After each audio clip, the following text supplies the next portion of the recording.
Why would anyone leave a comfortable life for 100 days in the jungle? It's a question I get asked a lot. The answer isn't simple. It's a deep pull, a need to test yourself against the raw power of nature. Modern life is soft. We have food on demand, a roof over our heads, and instant communication. We forget what it means to be truly self-reliant. This isn't about running away. It's about running towards a challenge. It's about stripping away everything you think you are and finding out what's left. It's a primal instinct, a desire to see if you have what it takes to survive when the odds are stacked against you. This challenge is the ultimate test of skill, endurance, and mental fortitude. It's you against the wild. You have to become the provider, the builder, the protector. Every decision matters. A wrong turn can lead you into danger. A poorly built shelter can leave you exposed to the elements. Forgetting to purify your water can make you sick. And in the jungle, getting sick can be a death sentence. People do this to reconnect with something ancient within themselves. They do it to prove that the human spirit, armed with knowledge and determination, can overcome anything. This is about more than just survival. It's about feeling truly alive. The idea of 100 days solo is daunting. 100 sunrises, 100 sunsets. That's a long time to be alone with your thoughts. The mental battle is often tougher than the physical one. You have to be your own leader, your own motivator, and your own best friend. But that's the point. It forces you to confront your fears and your weaknesses head on. There's no one to blame but yourself if things go wrong. This journey is a way to recalibrate your soul, to understand the difference between what you want and what you truly need. It's about finding strength in solitude and resilience in the face of adversity. So, the mission is set 100 days in the heart of the rainforest. The goal is not just to survive, but to thrive, to build a home, find food, and become a part of the ecosystem, not just an intruder. It's a chance to learn the ancient skills our ancestors knew, skills that are written in our DNA. This isn't a holiday. This is the real deal. A raw, unfiltered adventure, where every moment is a lesson and every day is a victory. The jungle is waiting. It's time to step into the green and see if I have what it takes to answer its call. The first day is always a shock to the system. You leave the familiar world behind and step into a wall of green. The air is thick, heavy with moisture. You can almost taste it. Every breath is a reminder that you are in a different world now. The noise is the first thing that hits you. A constant buzz of insects, the calls of unseen birds, and the rustle of leaves. It's an orchestra of life, and you are the new, clumsy musician trying to find your place. Your first priority is to move away from your drop-off point and find a place to make a temporary camp for the night. You must be constantly aware. My pack is light, containing only the essentials: a good knife, a saw, an axe, a ferro rod for fire, a metal pot for boiling water, and a small first aid kit. These tools are my lifeline. Without them, the task would be almost impossible. Every gram of weight counts when you're trekking through dense undergrowth. The ground is a treacherous mix of mud, tangled roots, and decaying leaves. You have to watch every step. A twisted ankle out here is a disaster. My senses are on high alert, scanning for potential dangers and, more importantly, for resources. Water is the top priority. I need to find a source of fresh, running water before dusk. Finding a good spot for the first night is crucial. You need a place that is relatively flat and dry, away from any obvious animal trails. Look for signs of danger, like game trails that might be used by large predators. I find a small clearing near a stream, which is perfect. The running water means I can rehydrate and purify what I need. I don't have time to build anything fancy. The goal is simple. Get off the ground and create a barrier between me and the things that crawl on the jungle floor at night. A simple lean-to shelter made from branches and large leaves will have to do for now.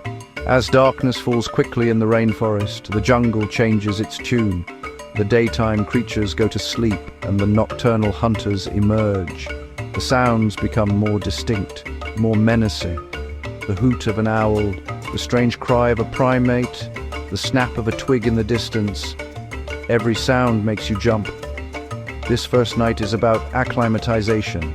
It's about getting used to the fear, the isolation, and the overwhelming presence of the wild. Sleep is difficult, but it's essential. I need my strength for the real work that begins tomorrow, finding the perfect location for my home for the next 100 days. The next few days are dedicated to reconnaissance. I can't just build my treehouse anywhere. The location has to be perfect. It needs to check several boxes for long-term survival. First and foremost is water. I need a reliable source of clean, running water nearby, but not so close that the area is prone to flooding during heavy rains. A stream or small river is ideal. Standing water is a breeding ground for mosquitoes and other nasty insects, so that's a no-go. I follow the stream I found on the first night, mapping its course and looking for the right combination of features. This is the foundation of my entire 100-day mission.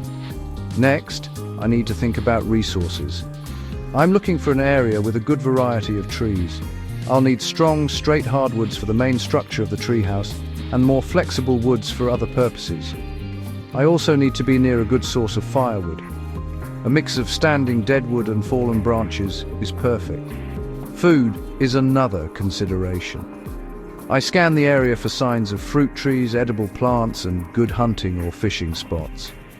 Being close to these resources will save me precious time and energy in the long run. I'm not just building a shelter, I'm establishing a homestead.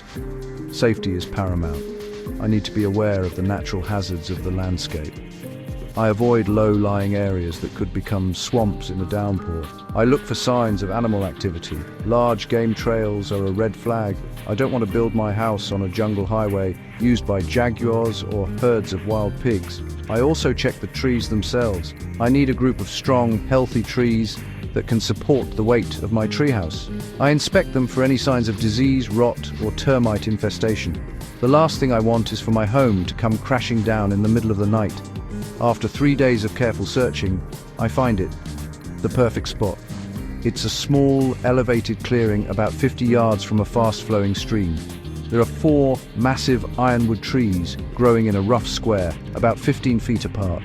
They are straight, strong, and healthy. The area has plenty of good building materials, and I've already spotted some edible ferns and a cluster of banana trees nearby. The stream has a deep pool that looks promising for fishing. This is it.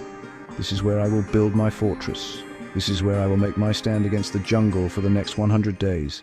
The real work is about to begin. Now that I have my location, it's time to design the treehouse. I don't have paper or pencils, so the blueprint exists only in my mind and in the marks I make on the trees themselves. The plan is to build a platform about 20 feet off the ground. This height is a strategic choice. It will keep me safe from most ground-dwelling predators and away from the dampness and insects of the jungle floor. It also provides a better vantage point to spot resources and potential threats. The 4 ironwood trees will be the main pillars of my home. The structure needs to be strong enough to withstand torrential rain and high winds. The foundation is the most important part. My plan is to build a square platform connecting the 4 trees. I will need to find long, straight saplings for the main support beams. These will be lashed securely to the trunks of the ironwood trees. I'll need to cut notches in the support beams and the trees themselves to create strong joints. This is where a good saw and axe are invaluable. This process will be slow and physically demanding. Every piece of timber will have to be harvested, carried to the site, and hoisted up into the trees. It's a monumental task for one person. For the lashing, I'll use what the jungle provides. There are various types of strong vines, often called liana, that are perfect for this. Once harvested, they need to be prepared by stripping off the outer bark and sometimes soaking them in water to make them more pliable. These natural ropes are incredibly strong. I will use complex knots and lashings to secure the beams, wrapping them again and again to ensure they can hold my weight and the weight of the entire structure. This is a skill that takes practice, and a poorly tied knot could lead to disaster. I will double and triple check every connection. The floor will be made from smaller poles laid across the main support beams, and then covered with a layer of split bamboo or bark slats to create a solid surface. For the roof, I'll build a pitched frame to allow rainwater to run off easily. I'll thatch it with layers of large palm fronds or banana leaves. A well-thatched roof can be completely waterproof, which is essential in a place where it can rain for days on end. The design is simple but effective. It's based on principles of bushcraft that have been used for centuries. It will be my castle in the canopy. The next few weeks are, honestly, just a blur of hard, physical labor. Every single day, from sunrise to sunset, is spent working on the treehouse. The first task is harvesting the main support beams. I identify several straight, strong hardwood saplings, each about 6 inches in diameter. Felling them with a small axe and saw is, well, truly exhausting work. The humidity is just oppressive and sweat pours off me. Once a tree is down, I have to trim the branches and then drag the heavy log back to my building site. Moving a 20-foot log through the dense jungle by yourself is a battle of leverage, determination, and raw strength. Each beam takes the better part of a day to harvest and position. Getting the beams up into the trees is the next major challenge. I'm 20 feet off the ground, balanced precariously on a branch, trying to haul up a log that, honestly, weighs more than I do. I use a simple system of levers and pulleys made from vines and branches. It's slow, dangerous work. One slip could mean a serious injury. I have to use my body weight as a counterbalance, carefully guiding the beams into place. Once a beam is in position, the real work of lashing it begins. I wrap the vines around the tree trunk and the beam, pulling with all my might to tighten the lashing until it's rock solid. With the 4 main support beams forming a square, the platform finally starts to take shape. I spend the next week harvesting dozens of smaller poles for the floor joists. I lay them across the main beams, about a foot apart, and lash each one securely at both ends. The repetition is, honestly, kind of mind-numbing, but with each pole I secure, my home becomes more real. The structure groans and creaks, but it holds firm. The first time I can walk across the entire platform without holding on is a moment of pure triumph. I'm standing on a floor that I built with my own 2 hands, suspended in the canopy of the rainforest. The final stage of the main construction is the roof. I build a pitched A-frame on top of the platform to provide headroom and, crucially, to shed the relentless rain. Then I begin the painstaking process of thatching. I harvest hundreds of large palm fronds, which I have to carry up into the treehouse. I weave them onto the roof frame, starting from the bottom and working my way up, overlapping them like tiles. This creates a thick waterproof layer. Finally, I use split bamboo to create partial walls, leaving openings for a doorway and windows. After weeks of relentless toil, my treehouse is complete. It's more than just a shelter, it's a sanctuary. With the treehouse built, my focus shifts to the daily rhythm of survival. The 3 pillars are fire, water, and food. Water is the most critical. Although I'm near a stream, I never drink directly from it.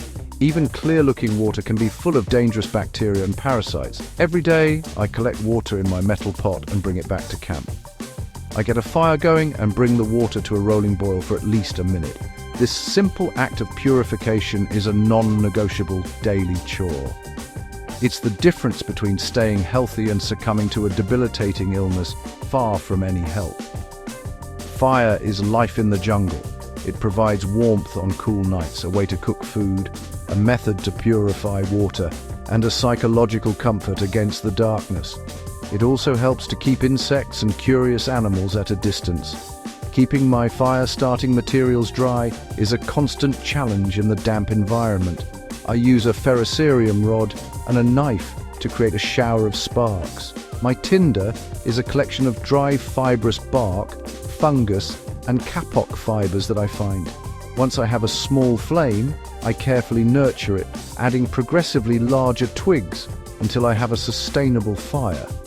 I try to keep embers smoldering day and night. Finding food is a full-time job. The rainforest is a larder, but you need to know what you're looking for. I forage for edible plants, tubers, and fruits.